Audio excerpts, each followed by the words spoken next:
السلام علیکم۔ Wahla agriculture YouTube channel پر خوش آمدید کہتے ہیں سب بھائیوں کو۔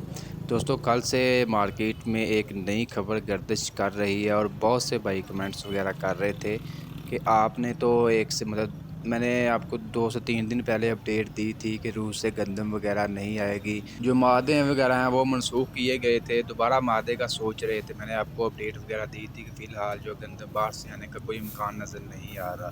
تو کل پرسوں سے کافی زیادہ جو مارکیٹ میں خبر جو ہے آ چکی ہے کہ روس سے گندم کا پہلا جہاز ہی پاکستان میں پہنچ چکا ہے، اور بہت سے بھائی کمنٹس کر رہے کہ آپ کی اپڈیٹ غلط تھی، آپ نے بتایا تھا کہ آئے گی نہیں روس سے گندم، مادہ تو کوئی ہوا نہیں، تو یہ کہاں سے گندم آ گئی ہے جی۔ تو ابھی آپ کو اس کے بارے میں حقیقت بتائیں تو 2 نیوز چینل پر آپ دیکھیں گے یہ زیادہ تر خبر آئی ہے، ایئروائی، اور اس کے علاوہ دوسرا ایک نیوز چینل ہے، وہاں پر انہوں نے جو فلور ملز ہے انہوں نے یہ خبر جو ہے شائع کروائی ہے۔ فیک نیوز ہے یہ کہ باہر سے گندم کا پہلا جہاز آ چکا ہے، بالکل کوئی جہاز وغیرہ نہیں آیا، پرانی خبریں ہیں، یہ پرانی تصویر جو ہے سوشل میڈیا پر وائرل ہو رہی ہے۔ یہ فلور ملز والوں نے آٹے یعنی کہ گندم کی قیمتوں میں کمی لانے کے لیے یہ فیک نیوز چلائی ہے، تاکہ جن کے زمینداروں کے یہاں جنہوں نے گندم ابھی بھی فی الحال اسٹاک کر رکھی ہے وہ گندم باہر نکالے گا، تو اسی طرح جو ہے گندم کا ریٹس کم ہوگا اور ہم خرید لیں گے۔ فی الحال یہ ان کی نہیں چال تھی۔ فی الحال جو ہے